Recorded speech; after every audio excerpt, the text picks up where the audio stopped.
Hi, guys. Welcome to the Church Split. I'm your host, Will, and today we are talking about Christian movies, Christian storytelling, and all that nonsense that we see today. But first, don't forget to like and subscribe and all the internet stuff. If you don't know how to do it by now, I can't help you.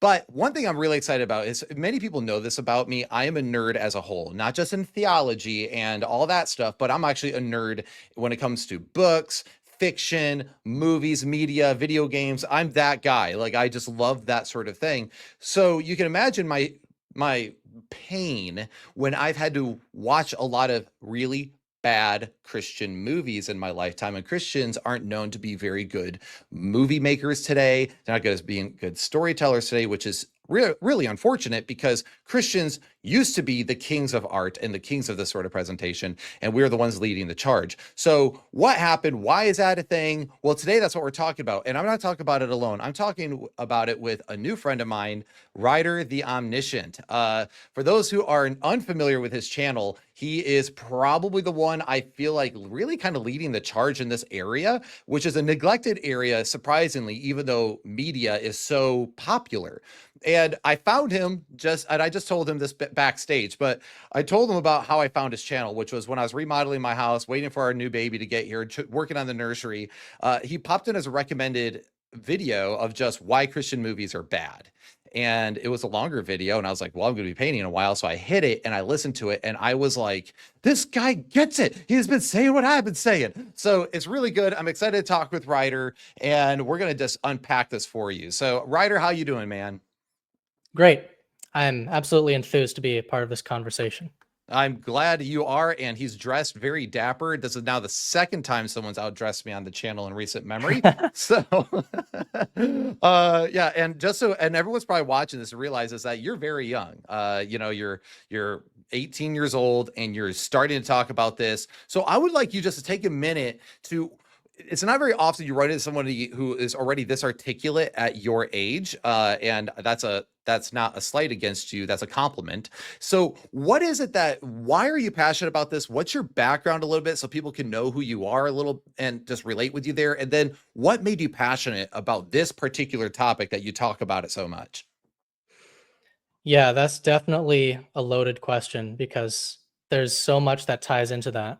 But first of all, I would say like I'm only talking about these things in the first place because my parents have cultivated a household where we are openly talking about things and we're having thinking about things with a critical eye, and also just like the things that I've been doing when I was doing school before I graduated, and they've really been able to bless me in that way. So really, I got to thank my parents first of all, because I wouldn't be able to talk about this or have the confidence to point it out without their help.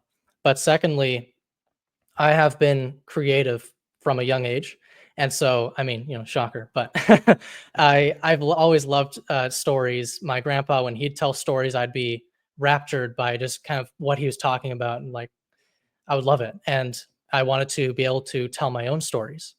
And Hmm. so that's what I've been doing since I was like, 10 years old. I started with just little things in my own, whatever the project was, and gradually started moving toward film.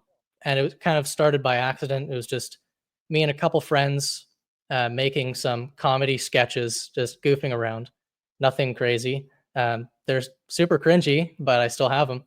And and from there, it just my love for storytelling grew, and I knew that this is something I wanted to pursue. So it came as a disappointment to me when I found out that other Christians like me, or by like me, I mean like just creative Christians, um, we are not known for having great stuff. We're known for having sloppy, poor, preachy, low budget films. And I was really disappointed by that because I wanted to have people I could look up to. I wanted to have films that I could point to this and be like, that's what I want to make. But I felt like I had no example in my own circle. So that was the first thing. And really, that's kind of where I started to think about, well, maybe I should say something because I haven't seen anybody talk about it. And the people that are talking about it are either they're probably atheistic, to be honest, or they don't like Christians in general. There's there's kind of like Christian art sucks, and therefore they do as well. And that's kind of the main thing that people are walking away from. That's the main thing that they're getting from our movies.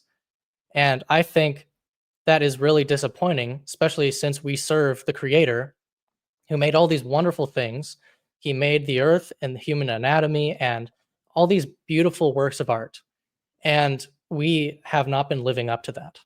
And so the first ever video that I made was just what was it now? I think it was why Christians it was kind of similar to my latest video, why Christians should make horror, but it was really delving into the history of horror and kind of where it started, where it's gone now, and why horror has kind of turned into the gore fest that it really has been, and kind of like what Christians should do about it.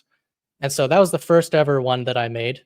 And I found out that I really like talking about this stuff because I feel like other people just, like, we need to be able to encourage one another. And I haven't seen anybody doing that for myself. And so I've been like, well, nobody's been here to help me and I have nobody to look up to, but maybe I can help other people and maybe we can, share something through that. So I think that's, yeah, I yeah. think that's great because, like, so in the theology world, I have my degree in theology, working on my master's in biblical studies, and I have a lot of people to look up to. There's a lot of theologians in the world that are amazing. We have there's N.T. Wright, who's well known, Dr. Michael Heiser recently, who passed away. There's so many like big names that we know of that kind of blaze the trail for the next upcoming generation in like theology. But when you really mention that, like, there's really no one in the media department that's doing that. We see like Angel Studios seems to kind of be getting its feet under it, but it's still not what we would call like the top quality that we would expect. But they're finally just creating what I would say competent movies. They no longer feel like they're completely radically incompetent. And so it's still a thing where it feels like the Christian world is dragging its feet, which is sad because, as you mentioned, we serve the creator who is the creator of all this beauty around us, and he's the ultimate storyteller in the Bible. The Bible doesn't give you it's not a systematic theology book. You have to buy a systematic theology book. It's a story book, and it tells its morals typically through story or poetry, and that's where you start putting things together. And because that's how our creator has not just connected with us to, but it's the way he has chosen to like portray himself is through story, because we as human beings connect special through story and through art itself, which is why the temple was a very artistic expression. And it used to be back in medieval times, even the Renaissance period, that people viewed doing art as a form of worship to God, because he's the creator. So now we create and mirror his creation. So we looked at it as a form of worship to create good art. And we actually have seen that utterly not be the case in the modern age, which is bizarre to me. And like you said, it's kind of looked at as cringy and bad, and they're very preachy. So I feel like what we should first do is what is wrong with modern movies and modern Christian media, and then I think we could talk about Christian horror, because I think that's going to be a hot take. And once we talk about that, I'd love to talk about how much hate you've gotten for exposing this a little bit. So yeah, like, what is wrong, do you think, recently with Christian media? Like, what are some of the big things that you find problematic? Well, first off, I would say there's a problem with how Christians have just been viewing art. They've been viewing it as an evangelical device, which, I mean, art in a sense, it most certainly can be, because we are, as Christians, our worldview is naturally going to be a part of whatever we create. And so actually that reminds me of someone who commented on one of my past videos, and he was like, I was talking about Scott Cawthon and his works, and he's a Christian. And for those who don't know, he made the Five Nights at Freddy's game franchise. Most people don't know that he's a Christian. And so that was definitely interesting for me to I actually find didn't out. know that. That's cool. Yeah. No, I didn't know it either. And it was super cool. But someone was like, just because he's a Christian doesn't mean that he's going to have Christian stuff, or like his art is going to have Christian stuff in it. But I think that doesn't exactly make sense, because someone who's atheistic, if I turn the tables, they're going to write stuff from the perspective that God does not exist, or at the very least, that our version of God is very silly. And so, obviously, if I flip the tables, they're going to be like, they can't really, the way that they frame it is like, it doesn't make sense, because we are like, the things that we do, we fundamentally make actions based on our beliefs. And so when we are making art, our beliefs are going to be infused into that art. That doesn't mean that we can't make characters or worlds where there are contrary things to our beliefs, but we're doing that consciously. And so Right, I you're think doing that to whatever it create like is, narrative tension or something along yeah, that nature, or to like yeah, paint a picture of the opposite side just to kind of get an idea. One of the things I think about is Naughty Dog has a new video game coming out called Intergalactic: The Heretic Prophet, and he's mm, known to be very the writers there to be atheistic and progressive and all the things that are not Christian. And so he infuses his video games. The Last of Us, there's a reason why Ellie turned out to be a lesbian, and then she's with yeah, some Jewish girl. And there's all these subliminal things that they're constantly pushing a message and actually challenging some of the Christian worldview. And the recent one, if you read anything about the Heretic Prophet that's coming out, you read about it, and it's basically like, if I translate what he says, he goes, well, it's basically someone was indoctrinated with this particular religion from a kid, and this that you play as this girl boss who's going to reject that, and she's called a heretic just to fight her way out of it. And you're like, so Christianity. And then even The Last of Us Part 2, where like there's this trans kid. I don't know if you ever played these games, but yeah. I've um seen videos of them. Yeah. yep. So there's a kid in there that, and I didn't know this. I'm sort of playing. I'm like, wait, is this Asian kid in the zombie apocalypse talking about being trans with the cult and the way they talk about the cult? Yeah. Like, Yeah. like that's what we're worried about. But with the way, but Right. they Not make the you sympathize. zombies. Yeah, they make you sympathize with this kid until later on it comes out that this kid's basically trans, and all this cult, and the way that this cult is described is like very obviously supposed to be symbolic of Christianity, of like a Christian crazy cult in the zombie apocalypse. And I'm like, no matter what, like you pointed out, your worldview seeps into your work. But because whether we like it or not, Naughty Dog, they do amazing video game storytelling. They actually are known to be really good storytellers. And a lot of people are that way in Hollywood and in other places. So my point is I like, yes, to agree with you, your worldview gets infused, but because other people become so much more competent in storytelling, people become sympathetic to that cause, and then they start looking at this side as the biggest, because Mhm. we have not learned how to create a compelling enough story that moves people's hearts. Because as much as we want to say that people make decisions on their beliefs based on facts, there is a real part of that. There has to be a moving of your heart for a lot of people to get it. There is that emotional Mhm. side, whether people want to admit it or not. Not everyone's a robot, is my point. So Yeah. anyway. Yeah. Actually, to that point, I think we have treated Christian art, and even just movies in general, like people are robots. Like, they're just going to be taking it in, and like, okay, cool, I'm a Christian now. And that's not how it works. If we want to effectively uh, help people see why we serve Christ, then we need to emulate the things that we believe, which means creating good art, art that moves people emotionally or inspires them, art that can challenge certain things, but you have to do it in a very it can't be like black and white, like how God's Not Dead shows it, where it's like atheist bad, Christian good, and they're butting heads. Like, no, there are some genuinely nice atheists, and there are some Christians who do not follow what we believe. And Mhm. so you have to, as a storyteller, be a little more thoughtful with how you tell your story and how you think things through. And so I think it's Christian art doesn't suck because we don't have enough money taken, like, from the bigger studios, the ones that made God's Not Dead, etc.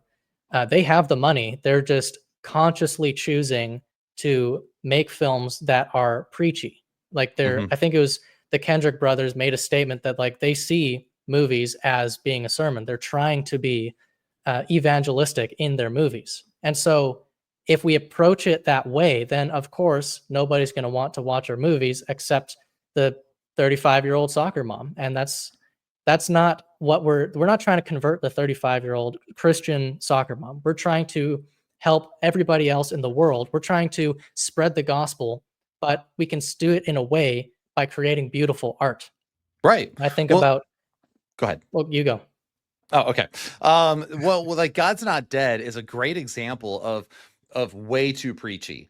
And there's this interesting phenomenon. Now, most people will agree that recent videos have recent movies have been awful, even in Hollywood, Mm, just yeah. absolutely terrible. Right now we are currently in theaters right now is Rachel Zegler's Snow White, and it's getting absolutely yeah. demolished by people. And here's the reason why that a lot of people don't realize why the new movies suck. A lot of people is like, oh, the writing quality has gone down. That is true. Oh, everything's too CG'd. Yes, that's true. Oh, everything's way too sanitary and clean looking. Yes, that is also true. But the real reason why things suck now is because Hollywood has now taken every single movie and show as an opportunity to proclaim their message, to preach to the audience. And what we don't realize is Christian movies have been doing that too, which is why they've always been considered so bad, because no one wants to be preached at when they watch a movie. They want to be taken on a journey, sympathize with characters, feel what the characters are feeling, and then the writers have enough intelligence to know that they've successfully conveyed the message without saying the message of this is bad. Like they just, or courage is good, that they didn't have to preach it to you. And so what the reason why most people hate the woke movies now is because, well, we always kind of tolerated it when they're Christian movies to a degree, because you're like, well, the writing's bad, everything's bad, but at least we like the message, like Jesus is good, I guess. But now you hate both the writing and the message. So they're just all awful. And and it's this weird thing that we can actually learn a lesson from this, which is, well, look what happens when even Hollywood forgets the fact that storytelling is important and that we care more about the message. We can't make Snow White, whose skin is white as snow, actually white, because the message is now that whiteness is something you have to apologize for. So instead, we'll make her get that name through a blizzard. She was born on the night of a blizzard, and now she's going to be a woman of color. And it's like, or you could respect the source material and just do what the source material was and the message of the source material. And sorry, I'm going on a tangent here, but one of the things like a lot of people don't realize with Snow White, not only is it a German story, which by the way, I'm German, so you might notice I am crusty white. But the other thing is with that story was the reason why the original animation was so popular was because Snow White represented innocence and grace, and this came out after the Great Depression. So people were, really crushed by the brutality of this world, and then this message comes out of this beautifully rendered animated beauty of innocence, and it was her innocence and grace that spared her life. It's why the huntsman doesn't kill her. It's that message. And then the evil queen being all obsessed with vanity, and then it was actually Snow White's grace and her goodness that turned Grumpy's heart, and Grumpy's the one who leads the charge against the evil queen. Like all that stuff where you're like, but we got rid of that. We got rid of the heart of the film, of the moral of the story, that it never says outright, but you watch the original classic and you get the message. So I say all that to just go, this is part of the problem nowadays when it comes to storytelling with modern Hollywood and what Christian movies have been doing for too long. And now they both suck. So. Yep. Christian movies and Hollywood have been doing the same thing.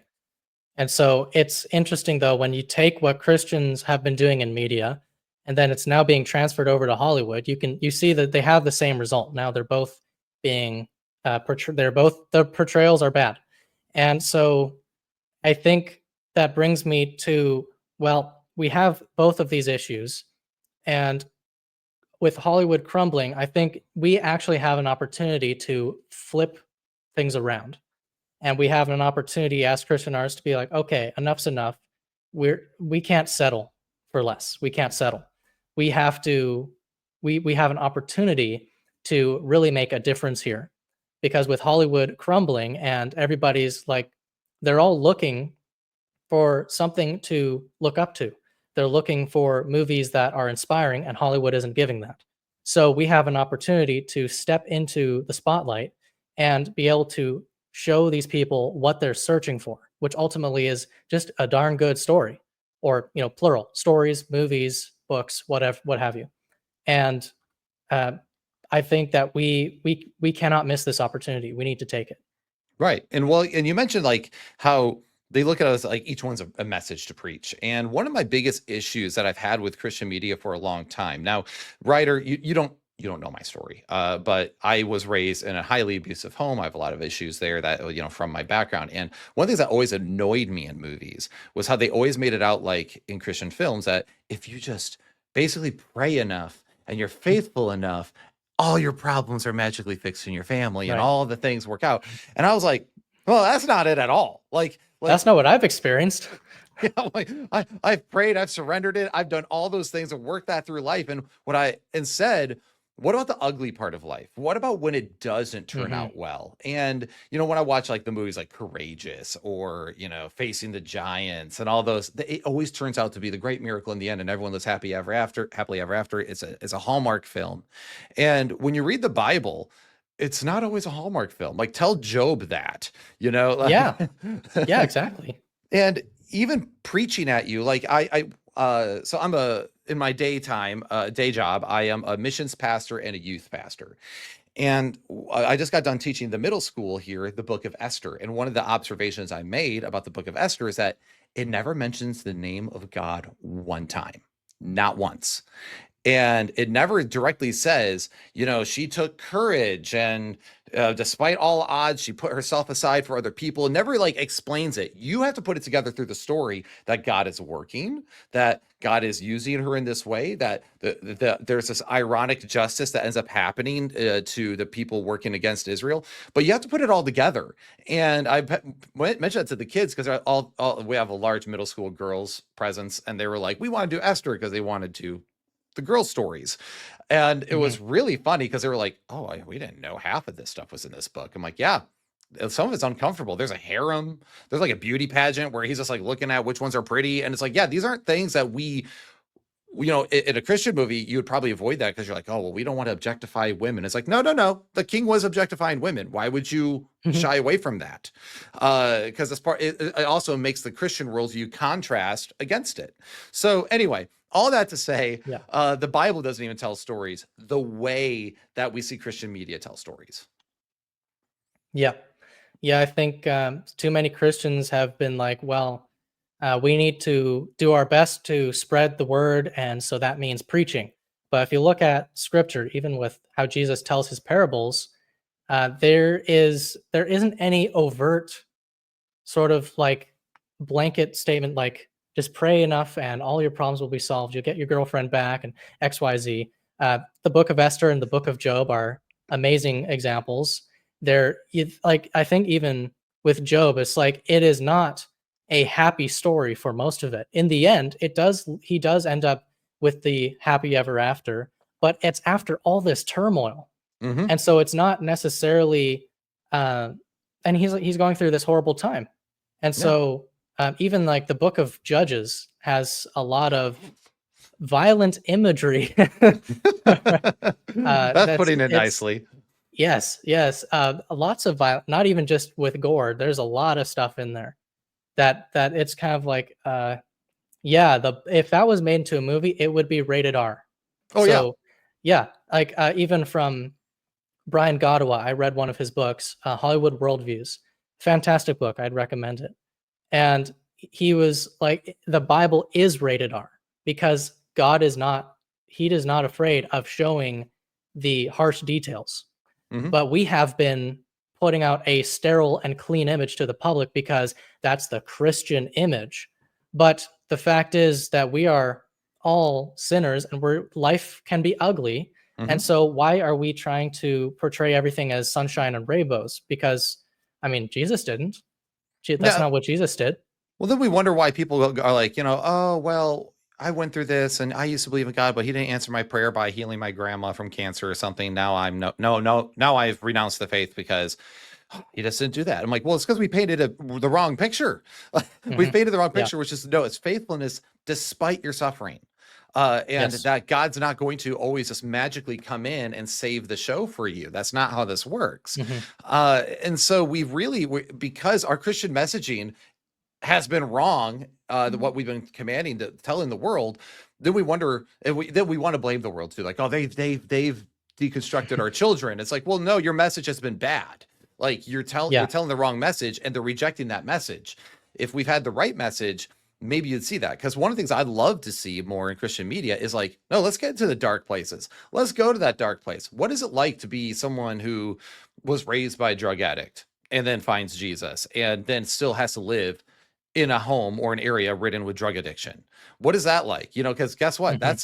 That's what the people in Judges essentially had to do, or like Nineveh, or all the other places that are just horrifying. Even we even get weird. We've recently been exploring in youth group theology of the body, which means we talk a lot about sexuality, which is every teenager's favorite subject. They all hate it, but it's important that we talk about it. And one of the things is like even Song of Solomon. Like if you actually understood half the idioms being used in Song of Solomon, it is it is pretty explicit. And with that, it's like, well, now we're again in Christian art, we even whisper the word in church. If you say sex, right? Sex, we act like it's a bad thing. I'm like, no, God created it. It's a good thing. It's a good thing in the right context, and it's been abused in other Hmm. ways. So Yep. we're even the way we do Christian storytelling there, it's like we avoid that topic a lot, and it drives me crazy. And I'm not saying we should have nudity and all that, because that's obviously Yeah. not okay. But you can convey things without showing things. Right. So anyway, Yeah. all that stuff is what, even violence and all that, we consider it all bad. But what about when good men go to war against evil? Like, no, you should probably show that. So there's Hmm. a lot to unpack there, and it's really Yeah. frustrating for me to see that. So now, what are some in your mind? So I think we agree the problem with a lot of Christian storytelling is that's too preachy and there's no nuance. uh God's Not Dead is easily the best example. Every single one of them is like, every atheist is this horrible person. The atheists are trying to shut down the Christians constantly, and the Christians all have a happy ever after. So what do you think, who do you think are the worst examples of Christian movies? God's Not Dead obviously being one of them. Oh, Do you have it? yeah, the worst examples, God's Not Dead. I mean, that's one. I think when my sisters were younger, they had a phase, and that's what we were doing. That was not my favorite time. But I would say another one that I watched was it Miracles from Heaven or something? Actually, there are a lot of movies that I've watched. I remember specific things about them because they were so bad, but I forget the name because they're so Oh, forgettable. And oof. so for some reason, a lot of the movies have something to do with like a little girl and a horse or a dog. Oh And that yeah. always annoyed the heck out of me. I'm not sure why. It's like, can't you think of something more original? Well, that's Like, very true. The Little House on the Prairie vibe, like it. Yeah, it's so. yeah. Yeah. I still think that movie. I think Facing the Giants and Courageous are good examples. Courageous are like, we're gonna get a little bit messier in here, and it's like, not really. You show some gang violence essentially, and that was about it. Like, um, so yeah, the sanitary vibe is just not okay, and it's not good for Christians because again, it conveys the wrong idea, and it also makes like like the world be like, so Christians are just afraid of literally anything that makes them uncomfortable. They don't do the messy when Oh, literally yeah. our job is supposed to be doing the messy. Like that's Yeah. what we're supposed to do. I think more than anybody else, we have a right to talk about the messy things because we have a solid foundation by which we Hmm. can do that. Yeah. Other people don't. Their worldview and their morality, especially, is going to be shaky. There's going to be a lot of ambiguous morality in their perspective and their worldview.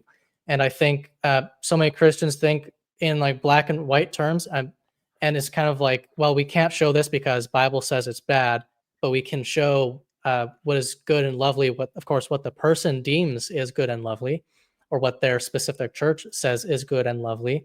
So probably football movies, horses, girls, dogs, all the happy stuff. Yeah. All Um, all clean, man. No threat. all Nothing threatening clean. here. Yeah, nothing threatening. But I think like, man, it's so frustrating because the Bible doesn't do that. And it's kind of like, well, we're kind of splitting hairs here because the Bible shows us something And the Bible is not afraid, but God is not afraid of showing evil things and dark things in his word. And if it's not sinful for him to do it, then why would it be sinful for us to show it and Right. emulate him? And so that's the thing that kind of frustrates me a little bit, is when Christians will come back at me and be like, well, God's word says this is bad. Well, yes, it does. But that doesn't mean that we're endorsing it by trying to portray these things in the light of scripture. And Right. so I think it's like it's a false assumption to make that just because this is bad means we can't show it.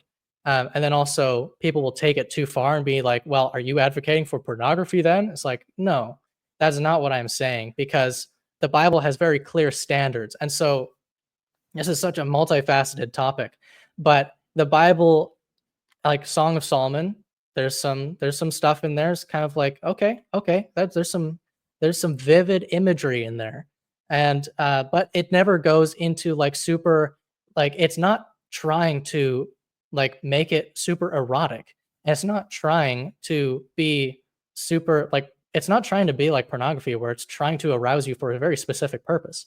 It is you can take so many different lessons away from Song of Solomon, like the way that Christ loves his church.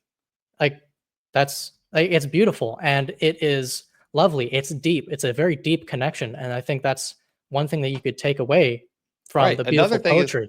Another thing is how husband and wife would love one another, or if they're Mhm. betrothed, like I say it all the time. Like I work with teenagers all the time, so there's dating, there's engagements, I've done weddings, and one of the things I say all the time, like when I'm doing premarital counseling, is like, if you guys don't have the hots for each other and you guys don't want to do stuff, like then I'm concerned, because you shouldn't probably be getting married. Like, and like those are good things. Like that's Yeah. like, no, Yeah. you should be looking at your fiance and be like, hey, yo, how you doing? Like you should be anticipating the wedding night. That's okay. Mhm. And so this idea, again, the idea of like the sanitary, I'm not a fan of it, and I don't think it's helpful. But again, people will say, well, so pornography is okay. In fact, actually, I've had a conversation recently, and that was brought up. So you okay with a pornographic what? I was like, no, the difference is between a portrayal of what is evil is like, okay, if I'm acting like the evil guy, like I am on set, I'm dressed like an evil dark Lord of the Sith or something, I'm acting evil. It is a complete and total act. It is not real.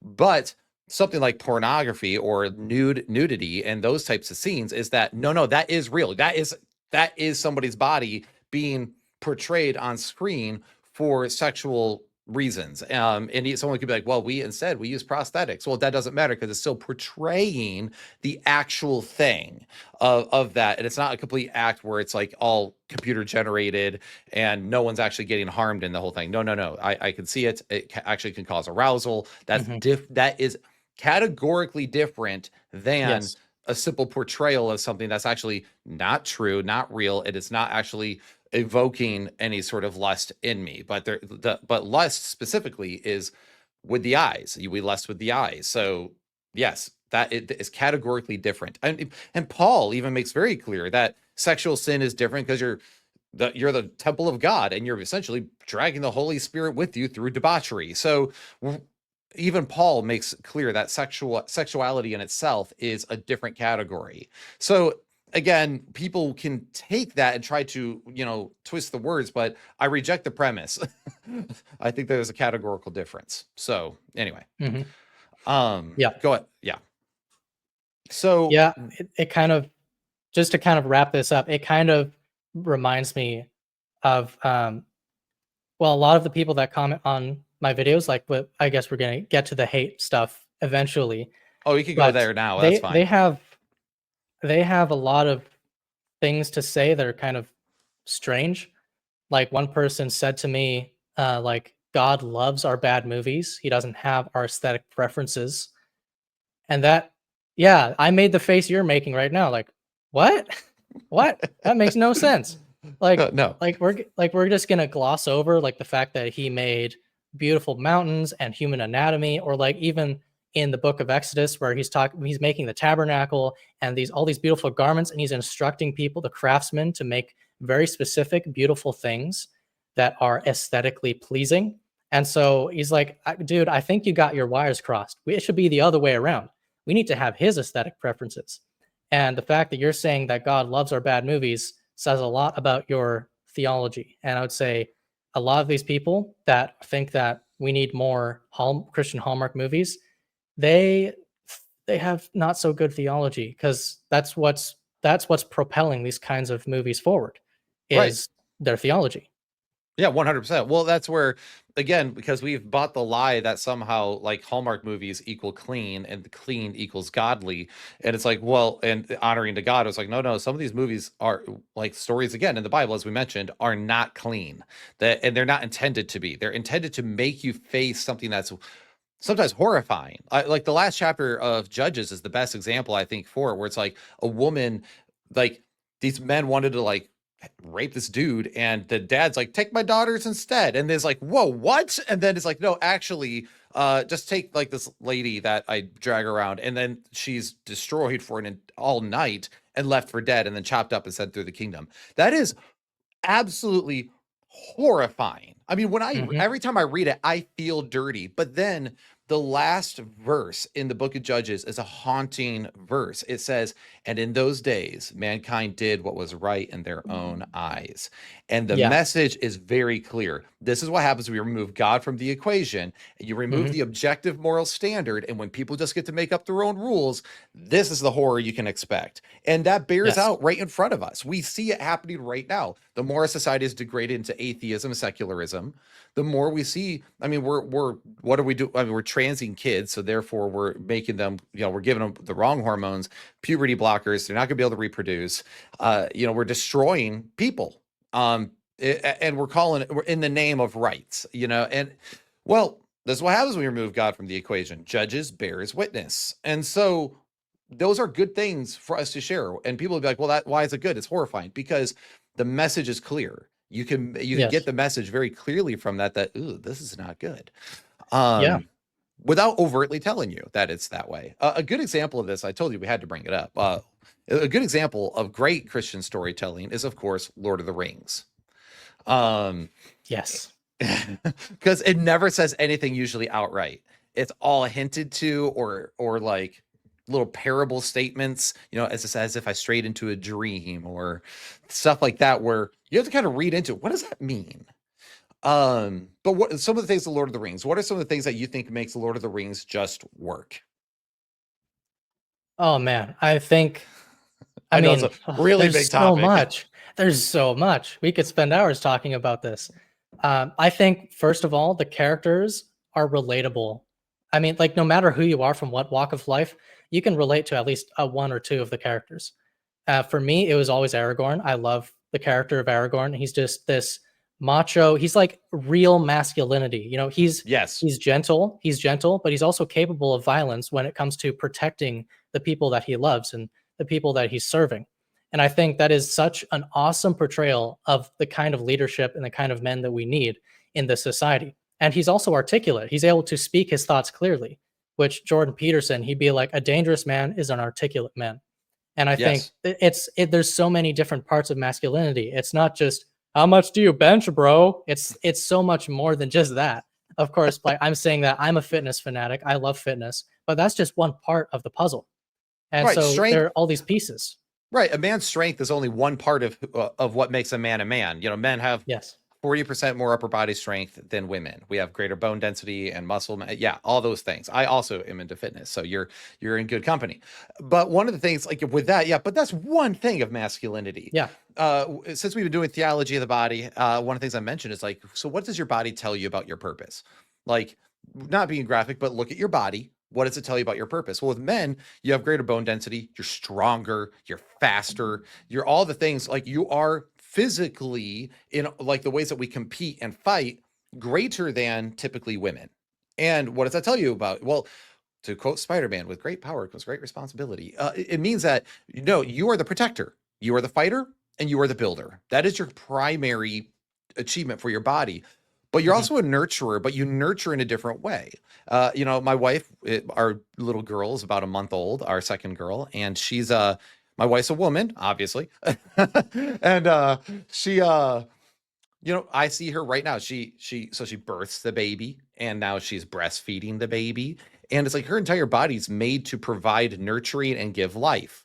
Well, that tells you something about your purpose in life is looking at your body. Now, that's not your only purpose, but it tells you something.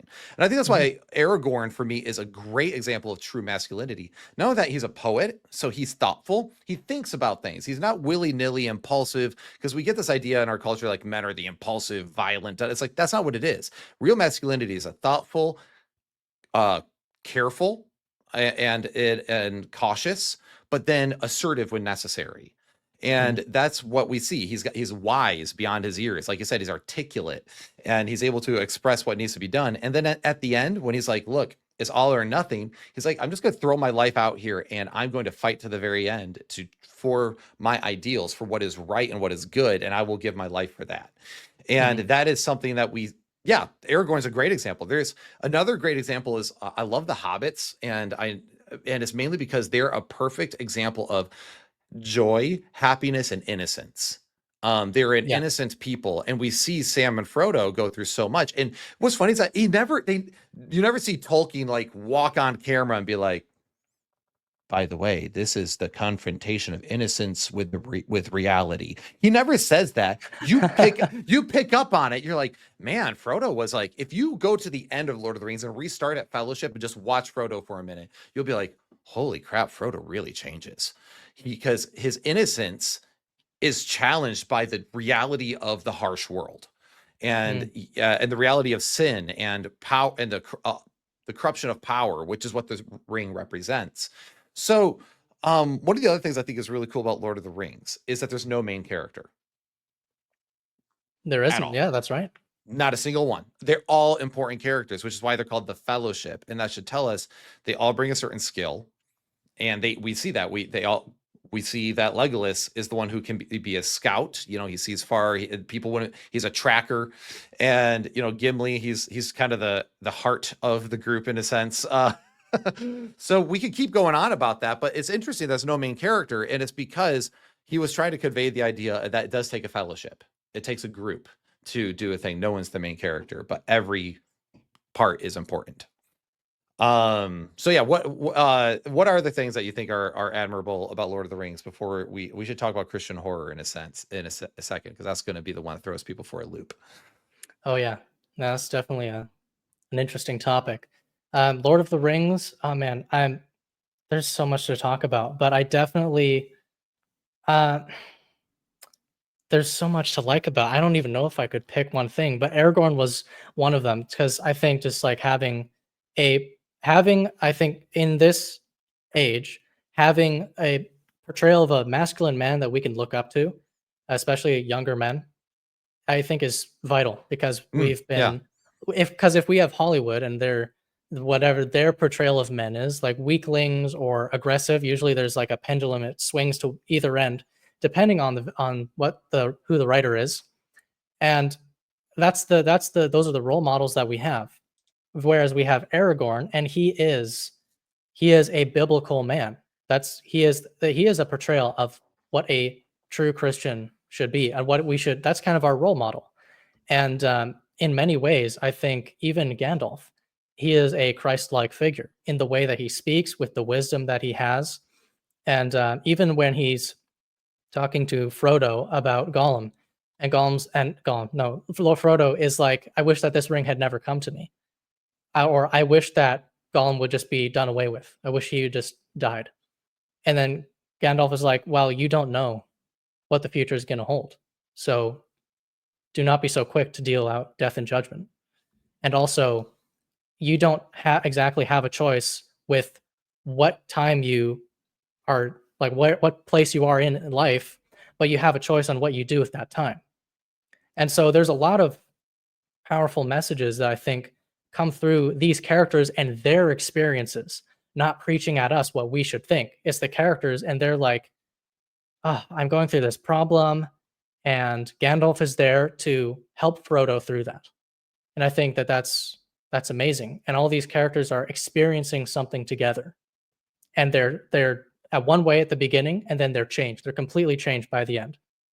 And so Right. I think it's it's a beautiful story. Right. Well, yeah, right. Which displays good character development, because that's a big thing in Mhm. every story. There has to be strong character development.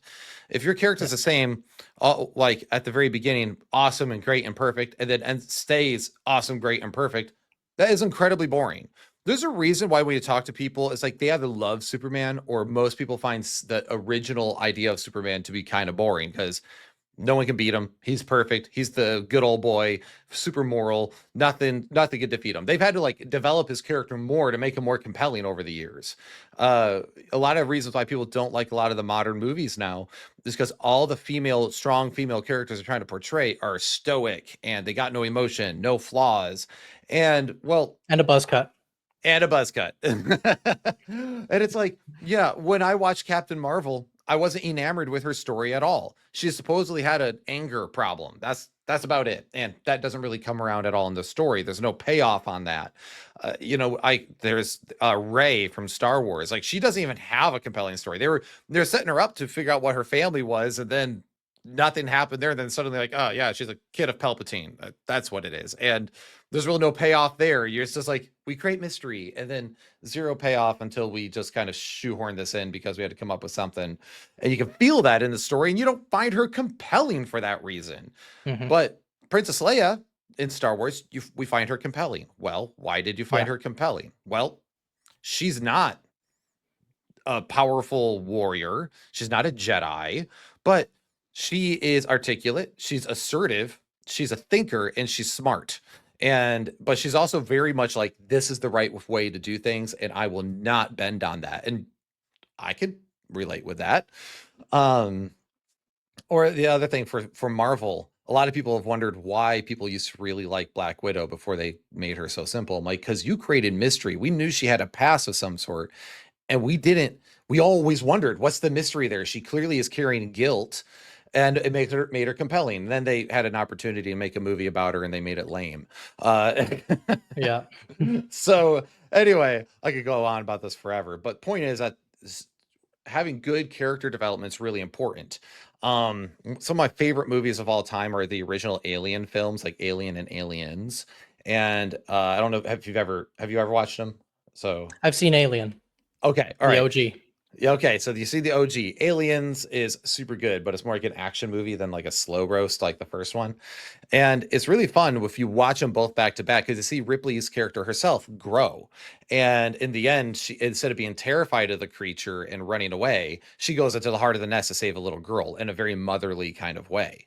And I'm like, you guys want to write a strong female character? That's the one. That's the strong female character. Hmm. The very motherly, like mama bear who's like, you know what? I'll burn this whole place to the ground to save the kid. I don't even care. Like, Yeah. yeah, it's awesome. And it's sad that we've lost that. We've lost that.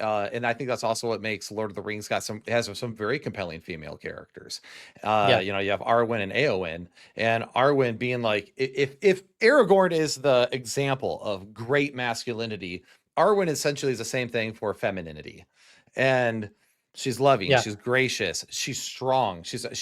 You see her like basically be the one who breathes life into Aragorn. But then also when it comes down to it, we see her throw down to protect Frodo. And the books make her even more compelling. But I just love that. And of course, Eowyn is the whole "I am no man." Yeah. I saw the meme. It was like, I am no man. And then the Nazgul's like, but what are you? She's like, I don't know. I'm not a biologist. Yeah, that was great to see because also shows the fact that like we even see like in World War II, Russian women became snipers. So we even see like when push comes to shove, women too can protect. It's just that men are the ones that are typically called to because of our biological advantages in that area. So and that's also part of the Christian worldview, which is like we're like, well, we believe men and women both do this, but men do this part in particular. Just because women are the nurturers does not mean that men don't nurture at all. It just means that we have specializations essentially, and therefore we should play to our specializations and embrace it. And so anyway, let's talk about Christian horror for a minute. We could go ahead and transition over here because I'll talk about Lord of the Rings all day because it's amazing. And of course, there's Narnia, but Narnia is a little bit more on the nose, which was Tolkien's like beef with it essentially. And I like Narnia, but I never found Narnia nearly as compelling because it's basically like the Bible just retold. So it's good, but you get it. Yeah. Anyhow, but when it comes to Christian horror, one of the things that you've said in a video was that Christians should make horror movies. Now, this has got to get you a ton of hate because people consider horror movies to be demonic. They consider them to be evil, things that should be avoided by Christians. Bad, bad, bad, bad. So what is your thoughts on horror movies and why do you think Christians should make them? And what's your response to people saying that's demonic and evil? Yeah. So it really comes down to the horror genre is the way it is. And when people think of the word horror, they'll think of all these horrible things. It's that way because we haven't, as Christians, done anything about it. We have been unwilling to touch that space. Even, I mean, this really is like film as a whole, not even just horror. But I was pointing the finger at horror specifically since Christians tend to have beef with it.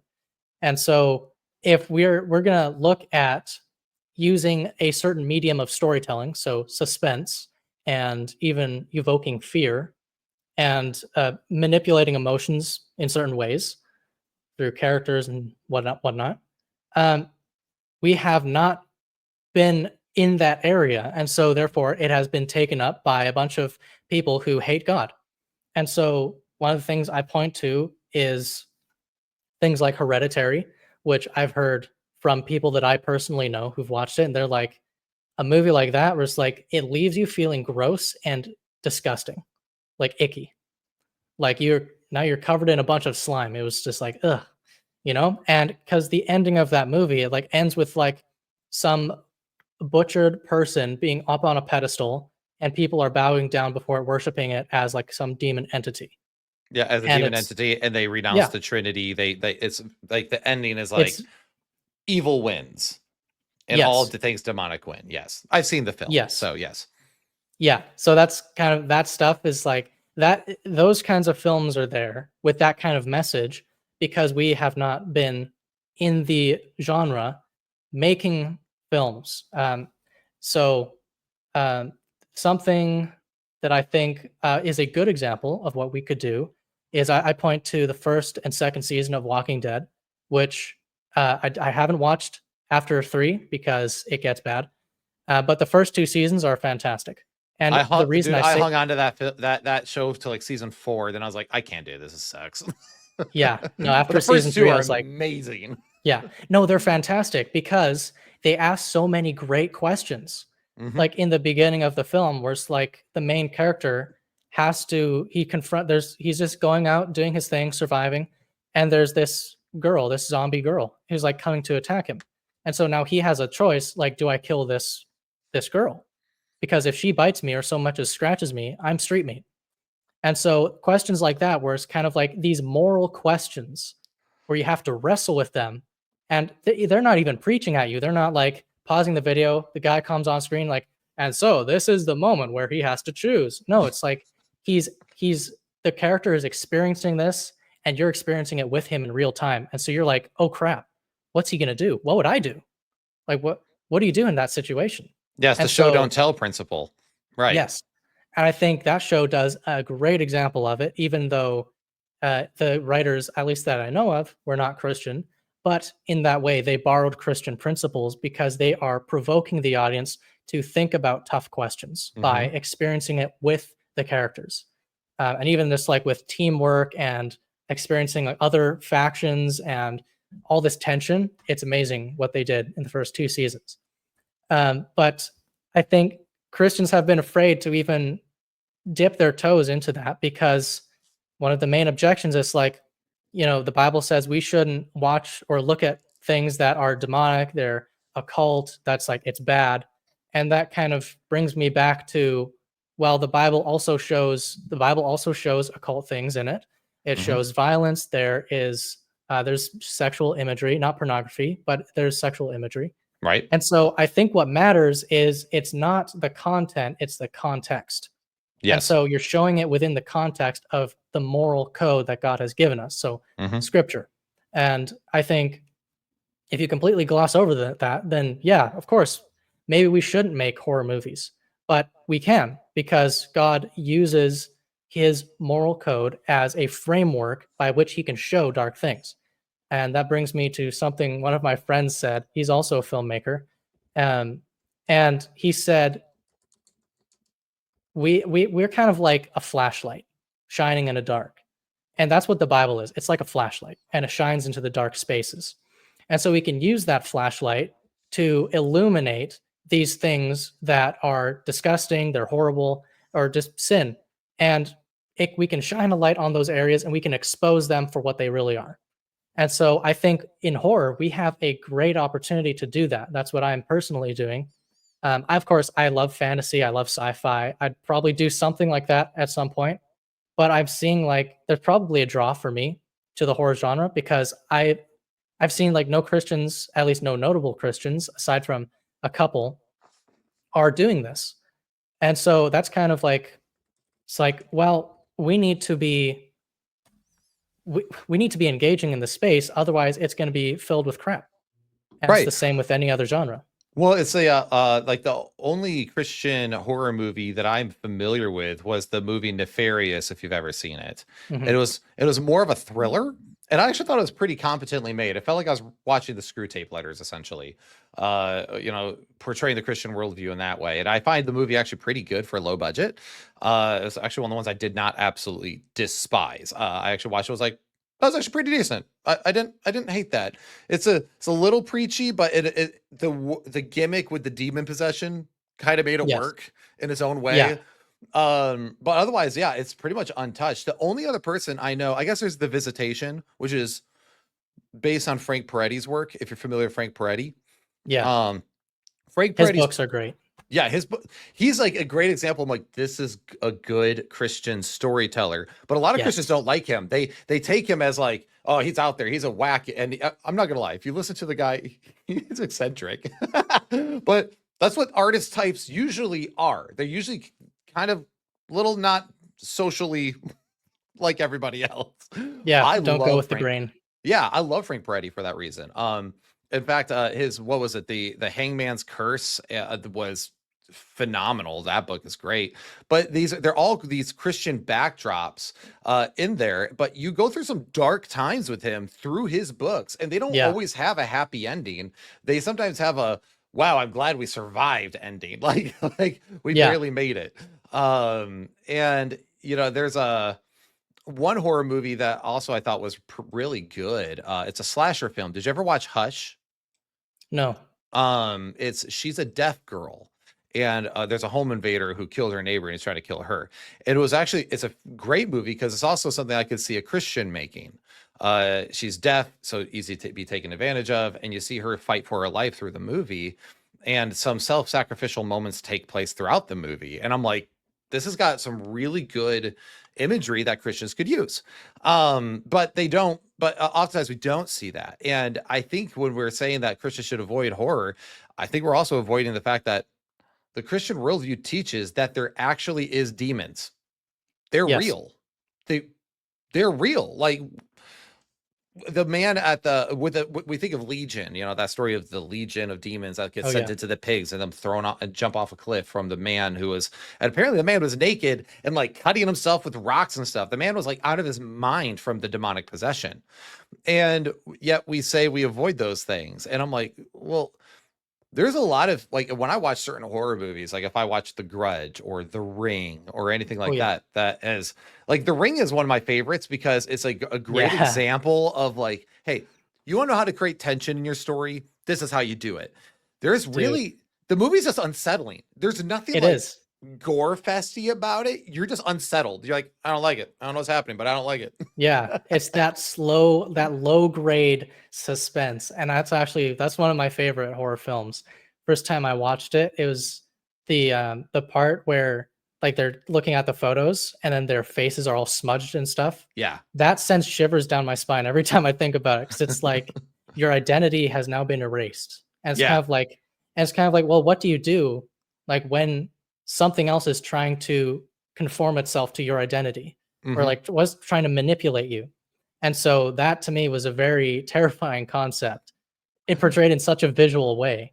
Right. And so I think you can use tools like that to portray very deep truths. Well, and that's what we why know that the greatest stories that people latch onto are those the ones that were the messages between the lines, and people latch onto those stories for a reason. I don't know if you're an avid reader at all, but I love reading. It's pretty much all I do. When I'm not Yes, watching a movie or gaming, I read. you're And in good company. good. So I don't know if you've ever had the privilege of reading the Dune books. You know, the movies are big right now, but Dune Mhm. is has always been a classic since 1965. People latched onto it. And it's funny because people have always struggled to make movies on it. This has been a phenomenon people have talked about for a while. And it's because when you read Dune, the messaging is very between the lines. You have to put the things together. And there's so many themes being explored in an overt way that it's kind of hard to pick up on in a movie, to tell that in the same way in a movie. New movies do a decent job, but it has some of the nonsense of modern stuff that ruined it. But anyway, uh, the first one I'd give like a 9 out of 10, and then the part two I Mhm. give like a 7, 6 out of 10, which a lot of people are like, but it was a sci-fi classic. I'm like, if you read the book, you'd know what they did wrong. Um, but point is, like, one of the interesting messages about it is not just careful and following charismatic leaders. That's like the most baseline way people can take. But it's like, as a Christian, I find it very fascinating of like a false prophet. And I don't know if you've ever watched them or read them, but it's like the idea of what would a false prophet be like? How can they gain control? And how do people follow them? Because in Christianity, we were told that there will be false prophets, and we see that before us today. And Paul Atreides, he's he is a false prophet. He's not actually the Lisan El Gaib, this great messianic figure. He's was planted there. They're just kind of hijacking a culture to do their dirty work. So there's a lot of that sort of thing where, yeah, like the subliminal messaging between the lines is really, really important. Like you said in the ring, when you're like, the message is blurred, like your identity is being wiped away, and you're getting haunted with these images that something is coming for you, but you don't even know what it is. And when you Mhm. think of like a demonic presence, that's what that movie really makes me feel like when I watch it. I'm like, yeah, this is what it feel like to be haunted by something, but not sure what it is. And I Yeah. think it's probably the closest to conveying that. And it's oddly enough kind of a Christian film in many ways, because it's also her doing whatever she can to figure out what's going on with these deaths and how can she stop them and how can she Mhm. protect her child. She throws herself into danger to save and protect her child. And it's like, that's another strong female character that Hollywood just doesn't seem to get right. But it's like, watch The Ring, she's a compelling character. um so yeah, that's a great film. And it's a good Yeah. example of horror done right. It doesn't have to be this gore nudity fest. It can be Yeah. like, one of the things with Hereditary, that before I left feeling dirty, one of the things I felt the most compelling in the movie, that I was like really sucked into, like I could not look away from the film for the first chunk, and then at the end I was like, did that feeling of, ew, well, that was gross. But Mm. for a while, it was actually the horror of a broken home. And coming from someone from a broken home, there's a scene at the dinner table that when you're watching the film, it's like, wow, you just ripped that straight out of my upbringing. Like, it was like, bam, bam, right there. And it pulled me in, where I'm like, this is a family dealing with tragedy and grief, and they're dealing with it terribly and in a toxic way. And I loved that part where I was like, this movie is so compelling, until the end. Now I'm like, I can't really recommend this movie because you guys ruined it. So thanks. But Yeah. and yeah, that's where a lot of these films, I think the Christian worldview could actually speak to it. It was like, no, no, let's talk about the dark, the horrible. Like, how do you deal with serial killers? How do you deal with demonic presences? And what would be a good way that Christians deal with that? Is it through just you know, grabbing your Bible and doing an incantation in Latin? Or would it deal with like what we see in every single Conjuring film? Like, anyway. Um Get the magic bell. Ding ding ding. yeah. Or would it be like, seeing Christians actually, or good people, throw themselves at the evil to stop it, and risk Mm. their life and limb to do so? And seeing a lot of people actually die through that process, because that's what happens in real life. Real people, good people, die to stop evil all the time. It's what Christ did, honestly. He died so that we could be saved, and so that evil would lose. That's why the evil powers, it says that he destroyed them at the resurrection. So Anyway. Yeah. I think there's like a fear of delving into these things when God tells us not to be afraid. When people will say like the verse, I think it was like Second Tim or no, hold on a second, have my wires crossed, but it was do not have Second Timothy. God has not given you a spirit of fear, Right. but of power, love, and of a sound mind. And people will take that to mean we shouldn't watch things that make us afraid. Where the Bible does talk about things that are quite horrifying, like the last chapter of Judges you mentioned. That's like that would put the fear of God in me. Yeah, Like absolutely. that's horrible. Yeah. And but also that verse actually means like take courage Yes. and confront the fear. Because like I mean, if you don't confront fear, then you're actually subjecting yourself to it. And so God is not saying don't be afraid. He's saying confront the fear by the grace of God, and I will empower you to do that. Right. And Because through so him, we are more than conquerors. That idea. exactly. Yeah. Yeah. Yes. Yeah. And that's actually, I love how that's such a good way to put that. Because if you don't look at things that are fearful, if you don't look at it, then fear does win, because fear doesn't want you to look at it. It wants you to pretend it's not even there because you're so scared, you're frozen, and you don't deal with it.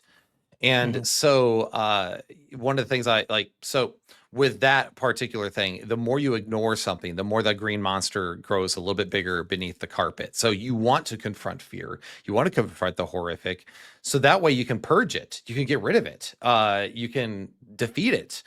And that's a really good Christian principle that we should be pushing more and more in our media, as opposed to, Hallmark films. So uh you know actually another great example is Fireproof. Like, yeah, you have a husband with a pornography addiction, and well, you go look at this nice doctor, and then the guy, well, if you just do the love dare, man. And the amount of people I knew who struggled in their marriages and bought the love dare and tried it, and then it didn't work in their marriages, were like, it was like, yeah, because you gave the message that if you do the love dare, you will save your marriage. And that's not how that works. And so, again, we're giving the wrong messages. Uh, Facing that which is uncomfortable, facing that which is scary, is part of the Christian worldview. In fact, there's a reason why we show Christ oftentimes in a crucifix on the cross. Now, I'm Protestant, so it's not like we run around with, you and I are both in the Protestant world, but it's not like we're running around with little prayer beads, with a crucifix hanging from it. But there is this image of Christ on a cross, and the reason for that is because we say, look at it. Look at what Christ did for you. Like, look how much he loves the world. Look how much he loves his people. And this is what he's willing to go through. There is a moral example there of giving. The greater love has no man than this, and he who gives his life that for his friends. And it's like, well, looking at Christ on a cross, like that image is horrifying.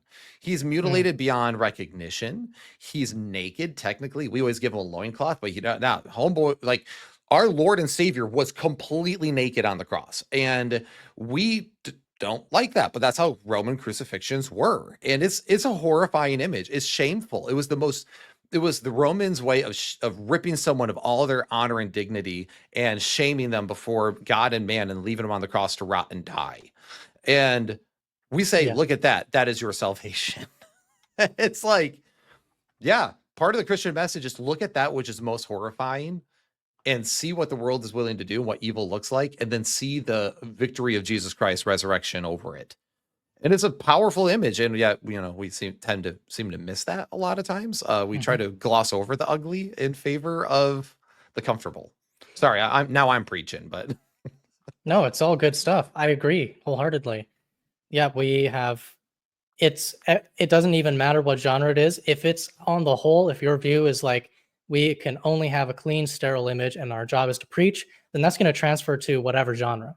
And it's the same with people who think that Harry Potter or Lord of the Rings are demonic and we shouldn't read them, watch them, what have you, when they do have very many parallels to scripture. Even like with Harry Potter, he's the chosen one. He is sacrificed, he laying down his life to save his friends. There's a resurrection, and there's, I guess you could say Voldemort is technically Satan. yeah, And there's parallels like that. Now, I don't agree with everything that the author had to say. I forget her name now. J.K. Uh, Rowling. J.K. Rowling. How could I forget that? It Anyway, happens. there's things in her book, like I don't agree with, the crystal ball divination stuff that she has in there. But then again, she's not a Christian, so she's going to get things wrong. Mhm. And so I think that's okay. As long as we have the discernment to know that and be able to, if we're aware of it. So I think so many people will just throw the baby out with the bathwater and be like, well, this director got one part of the movie wrong. There's a nudity scene in it, so I'm just going to take out the whole thing. The whole thing is garbage. When it's like, actually, the movie is really good, has an amazing message. Yes, he got this one thing wrong, but that doesn't take away from the rest of the movie. And so I think what we can do is, since we are Christians and assuming the person has a good level of maturity and discernment, we can pick those things out. We can chew the meat, spit out the bone. And we can, like, this doesn't mean we watch movies with pornography in it, but it means that we can, of course, skip those scenes, but it doesn't mean that we throw out the whole movie because it got one thing wrong. Right. I mean, well, it's like I said with Hereditary, that there's a chunk of it where I was like, this is the most compelling story I've watched in forever. And then at the end, I was left with ick, and that was frustrating for me. But I can also say, man, that first half though, man, amazing storytelling. But the message ended up being wrong. And it was very frustrating and heretical, really. And so blasphemous actually would probably be a better word for it. At the end, I was like, well, I'm going to go pray now. So that's those movies that they just it just kind of invites a dark cloud. So that's kind of, that's the journey of being a Christian. You have to discern those things. Right. But also I was able to see that and go, ooh, that's not good. But what if a Christian properly, like that, what he was setting up at the beginning of this was amazing. What if a Christian explored that from a Christian worldview? And I've wondered that, like, what if take that and make that movie made by a Christian? What would have happened with the same amount of skill?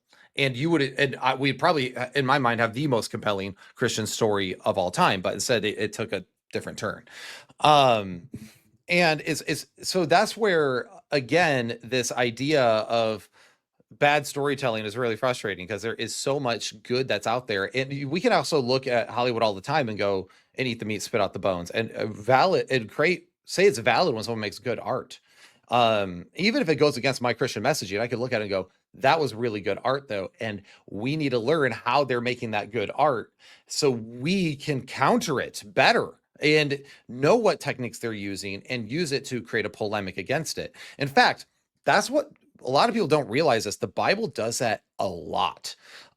Genesis chapter 6, the global flood. There's a global flood with the Assyrians and we see it in the Babylonian literature. The idea of sons of God and the giants and the Elohim and the Bena Elohim and all that, and like the Nephilim and all that. That's actually in a lot of Mesopotamian religions. And a lot of that stuff, but we see Genesis go, no, God didn't flood the world because mankind annoyed the gods.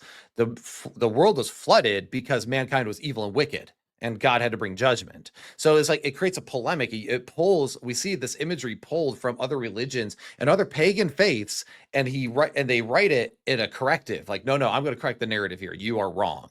That's not why that happened. This is why it happened. And if we took that lesson from the Bible itself, we would go, so I probably should pay attention to the way the world is telling stories and create a polemic against it and correct the narrative.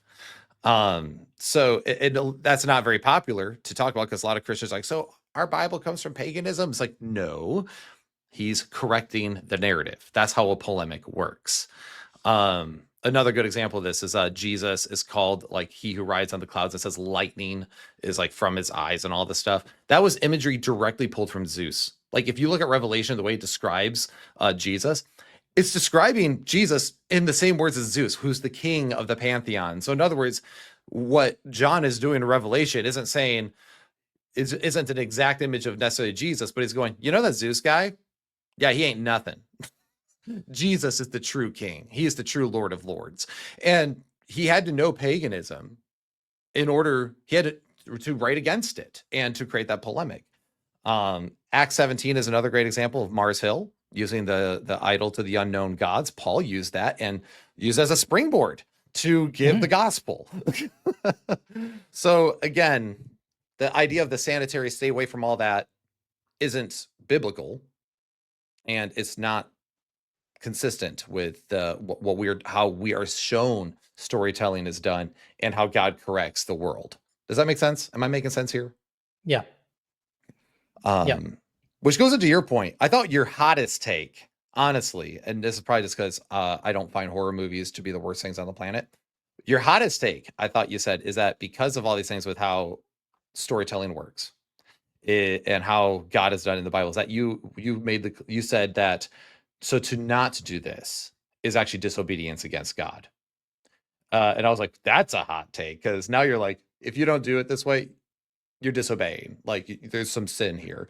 And I was like, homeboy Ryder is coming in with the with the hot takes. I loved it. So can you unpack this a little bit before we close out? I would love to talk. Yeah, like why do you find it to be downright disobedient to God? And this is just in the context of horror, Or just like storytelling in general? Storytelling, but yeah, make it about horror, because that's the hottest take. Let's combine your two hot takes and go for it. Sure. Yeah. So the reason I say that it's disobedient to God to actually go out into these areas and make compelling art is because God does that himself, and he commands us to be excellent in our work. And so if we are not doing what God himself is doing and what he emulates for us, and we're just sitting on the sidelines, then we're not actually obeying his word when he says, go out into the world, make disciples of the nations. And for artists, there's different ministries, there's business, there's art, there's all these different things. You have preaching, that's another one.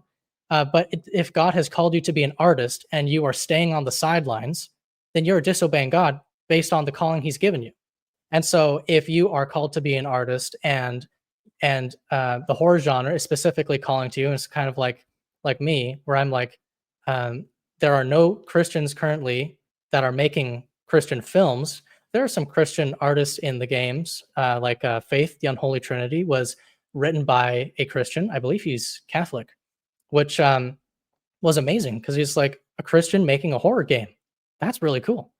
And it's been a smash hit. People love it. And I think it's great because he's been able to portray demons within the context of the Bible. And so things like that. And so if you are not using the gifts that God has given you, and you are putting God in a box saying that I can't do these things because I'm not comfortable with it, then you're actually misusing the gifts that God has given you. And so that's why I'm so adamant about this, is because we need to be pushing a change in the culture, because I don't know about whoever's listening to this or even my own audience.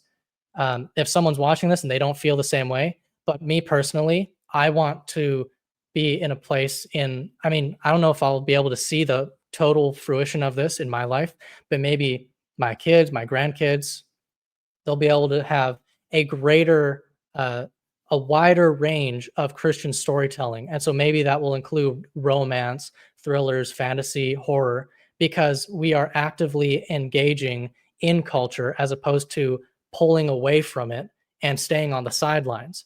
God didn't bring us into this world to sit out of the basketball game and just kind of sit there. It's like, I don't want to go out there and I don't want to get hurt. I don't want to get any sort of like this fear of being uncomfortable, right? Because it is uncomfortable, but God calls us to confront those things. And so I think if you are busying yourself being comfortable instead of using the gifts that God has given you, then by extension, you are disobeying him, since he has given you those things and called you to a certain thing as an artist. I think that's a great take. And it's one that when I heard you say it, I was like, ooh, boy. Like, when originally I was like, he's going to get some hate on that one. But I think it's actually worth addressing. I know many artists, and I know some good Christian artists. In fact, this is a good friend of mine. His name is Luke, and he's a pianist at my church. He writes a lot of his own music, but a lot of it's like what we consider unorthodox kind of music for a lot of people. And one of the things I've talked to Luke about is like I already had a Zoetic on to talk about the Christian music industry, because it's got all the same problems. And it's like, well, what if Christians really got together and started writing really compelling art? And it's out there. There are some, but we don't give them the limelight. we don't fund them either. We don't put our money behind them. We keep supporting the same churned out garbage that's on an assembly line. You've seen one Christian movie, you've seen them all. And it's really frustrating. You heard one Christian praise song, you've heard them all. And as opposed to like, there's some there's some really good groups out there, like in the Christian music scene, for example, that are really obscure, that have really good music, that are actually exploring really intense themes that we don't tend to address in our mainstream, which is sad. Mhm. They're one of the bands that I love right now is called Holy Name. They're a Christian metal band, and someone would hear it come on and they'd be like, what? And I'm like, listen to the words, and you'll notice it's more biblical and more creedal than literally any other like band out there, like way better than Hillsong and Brandon Lake and all the others we hear. Um, and then same thing with there's a Talus or Attalus, I forget how people pronounce it, but they're no longer even a thing anymore. But they have a song called Desolate Isle, and it's like talking about how we're building Babylon again through our worldview, and it's like a very worldview centered song. I'm like, we don't talk about that. We don't have songs like that on Sunday morning, which we probably should. Um, Same thing with music. Same thing with movies and media and video games. And by the way, I never even heard of Faith, the Unholy Trinity, and now I'm looking at it on Steam while I'm talking to you, and I could get it for $15. So I might end up doing that. Yeah, it's on my bucket list as well, because I think I've had a few people in the comments recommend it, and I've seen Wendigoon interview the creator Mm. of the game, and they're both Christians.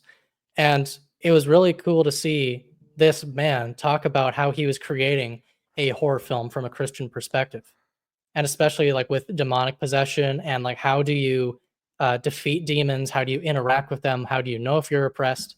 So those are the things that I find like we need to talk more about, and we need to not be afraid of discussing those topics, because the Bible does as well. But if the mainstream thought on those topics is from Hollywood, which has a very anti-biblical worldview, Mhm. then people are going to be taking their opinions and their thoughts about demons and all that from Hollywood, which is not what we want. And so then when people get their ideas about what it means to be oppressed, what is even like what is okay, like maybe Ouija boards are fine. And if they're getting their ideas from Hollywood, then no wonder we have horror movies that are disgusting, because nobody's in there saying like actually that's wrong. Here's what it really looks like, and then showing it in its biblical context. Right.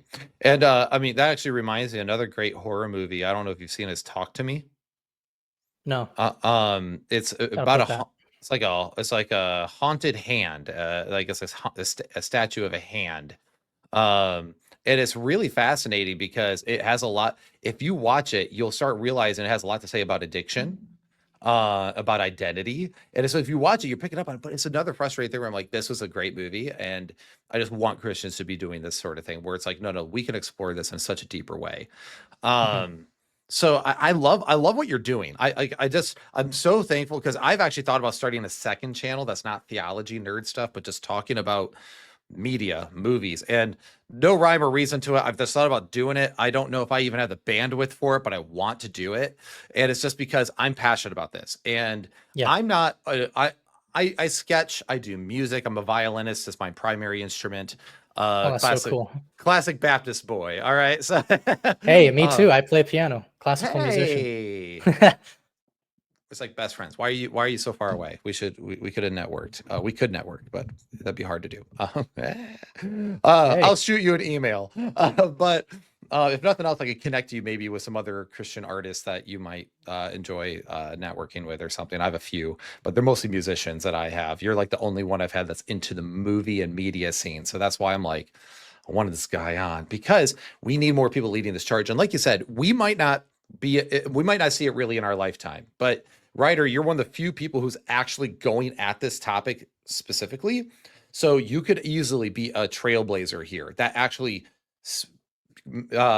prepares the way for other Christian artists to come behind you and do things that challenge the status quo. What you probably don't know is, if you don't watch my channel regularly, the values of this show, I usually say, we're welcome to the Church Split. My name is Will, where we help you escape your church's echo chamber, learn to think biblically, and of course, challenge the status quo. And I think it's really important that we challenge the Christian status quo, because what we see prioritized here in the West is not something that's necessarily historically been what Christians have always pushed. We have to be careful not to be informed by our modern sensibilities that really comes from like a very strange form of Puritanism, like if from when we immigrated over here and then all the things, and then it's like we've evolved to what it is now, but it's like that's not historically what Christians have always done. So we need to capture that back and stop letting the world be the ones who are indoctrinating our kids, because we hear that all the time, like, well, I don't like Disney, they're doing this, they're indoctrinating our kids, subliminal messaging, blah blah blah blah blah. Like, hey, great, agreed, I think it's wrong, but what's your alternative? We need to create an alternative to the storytelling. Yes. You know, Daily Wire, they have what's it, something key. Anyway, they have a thing for kids media. And it's great because I love that they're like, hey, you know, we're going to start trying to create an alternative to children's cartoons and that sort of thing, but we need this happening in the adult world.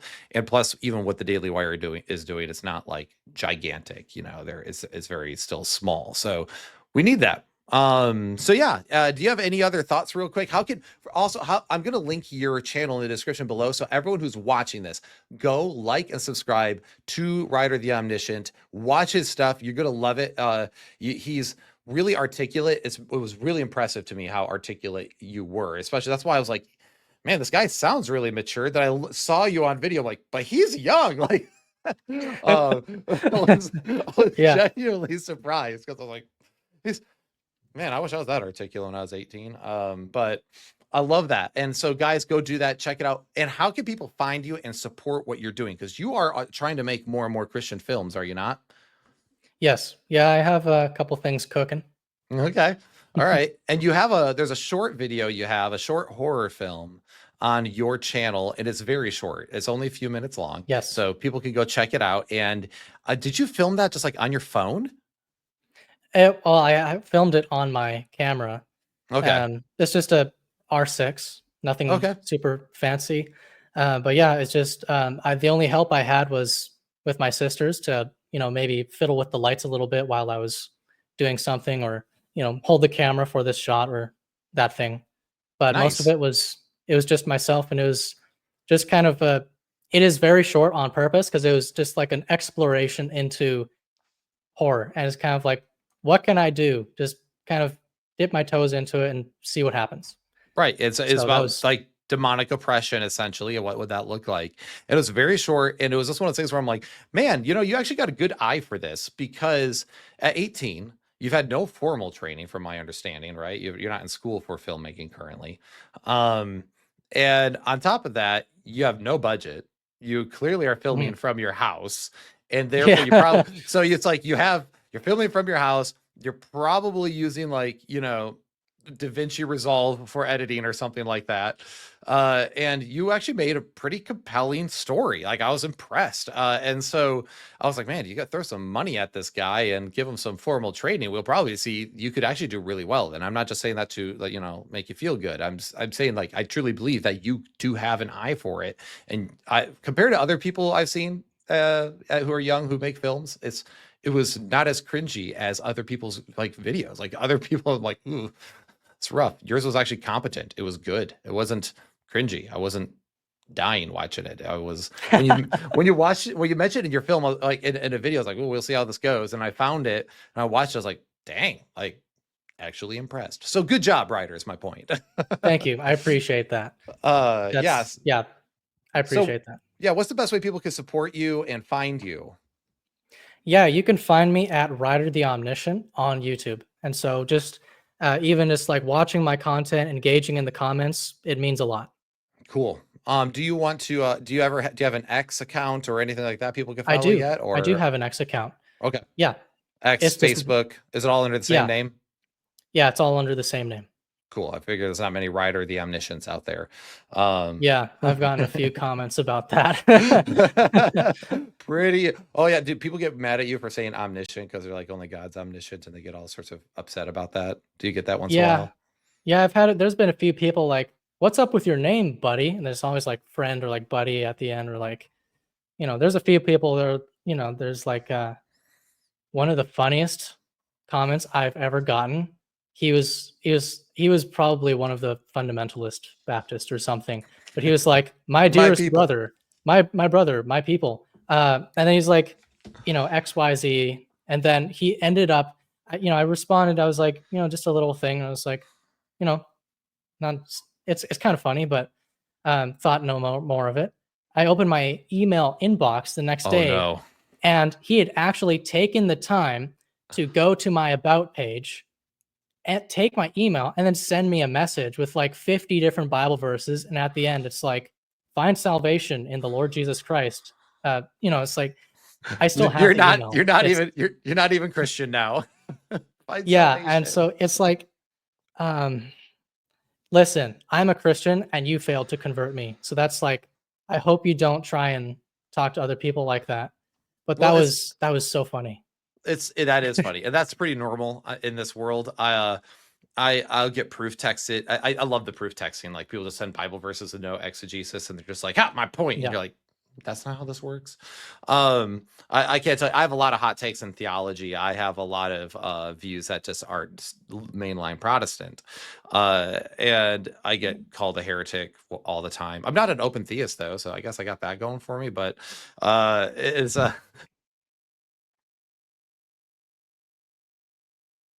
I can't hear you. Did you mute? oh, there it is. Sorry. I got a new mic, and if I touch one part of it, it mutes, and I did that. So sorry. What was I saying before I went mute? You're talking about people that have messaged you or just send a bunch of Oh yeah, scripture the proof verses, no text. context. Yeah, Yeah. and it's like I deal with that all the time where I'm like, I have a theology degree, dude. Like I do this like literally for a living. Send me a Bible verse. I'm not going to be like, oh my gosh, that one verse, I've never seen it before. My entire theology and Yeah. worldview shattered. Like, no, I know that exists, and I have, and I can exegete that for you from a different perspective in a way that you might be surprised. So the fundamentalist Baptists are really bad about that, and that probably I say the fundamentalist Baptists do it the most, followed by Reformed Baptists. Like those two, I'm always just like, okay, guys, like let's just Yeah. that sending me verses isn't gonna do anything. My favorite is I've written a book on the atonement and Christ's work, challenging kind of the modern like a particular view. And I'll randomly get like people send me Isaiah 53 all the time. And I'm like, yes, I literally exegete that in my book. Like, yes, that verse specifically. Yes, I do address that. Like, I do know those exist. Like, you're not like, well, you can't get around this. I'm like, literally, I do. And I'm not trying to get around it. I'm explaining it, but I'm saying that you're viewing it wrong. And it's Yeah. okay. We can disagree on interpretations of Bible verses, and we can walk away brothers. We can, unless we're going against something that is historically unorthodox. Like we know for a fact, like if you're LGBTQ affirming, that's never been an orthodox position in the church. But if someone is like a Calvinist or non-Calvinist, that's not saying that you are now suddenly not a believer. Or if you believe in eternal conscious torment, hell, or annihilationism on hell, that doesn't mean you're not a believer. There are interpretational differences that we are all wrestling with God. We're in a sense being Israel in that way, and try to come down to reasonable conclusions, and that's okay. And we're still part of the body. That's a whole tangent. I apologize. But anyway, yeah, that those sorts of emails, I'm always like, Lord, give me grace, because I'm, yeah. Yeah. Sometimes It's always their tone. It's not what they're saying. It's just like the air of like holier than thou kind of like, yeah. I mean, hey, if you disagree with me on this topic, that's totally cool. That doesn't bother me in the slightest. But if you're gonna now come after me and like try and insult me or to like be like from this arrogant position, that actually says a lot about you and not me. And so it's just those emails, same as you. I'm just kind of like, oh, Lord help me.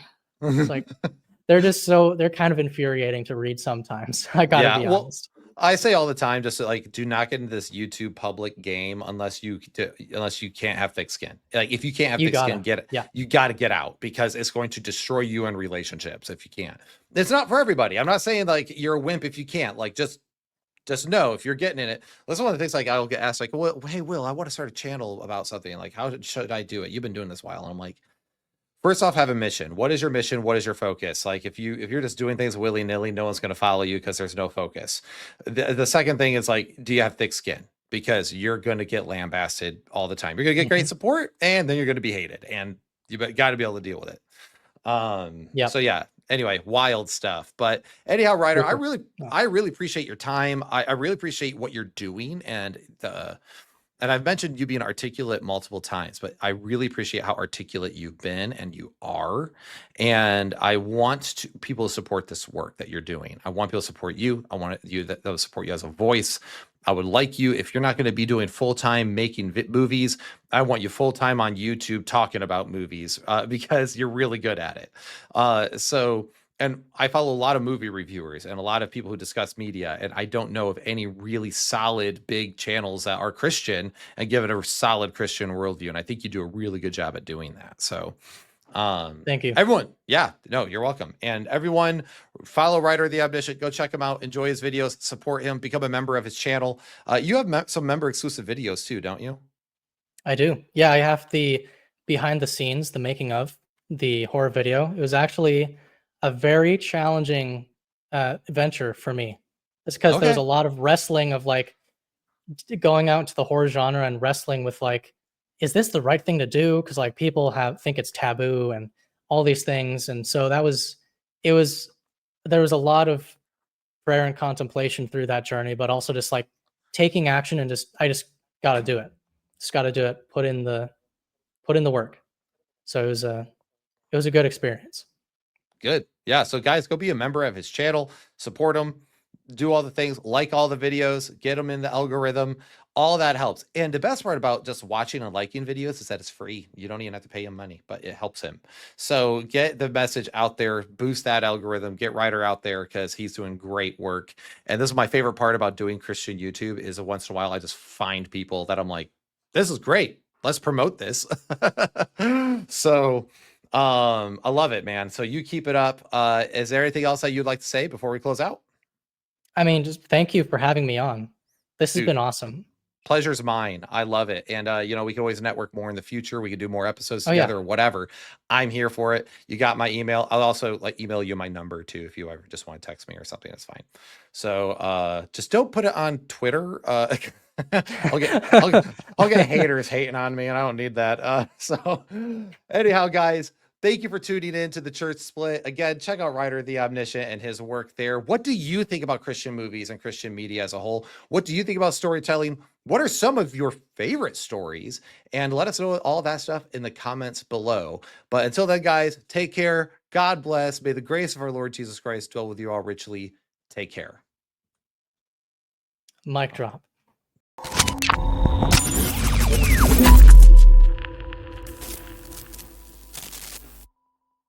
Sick.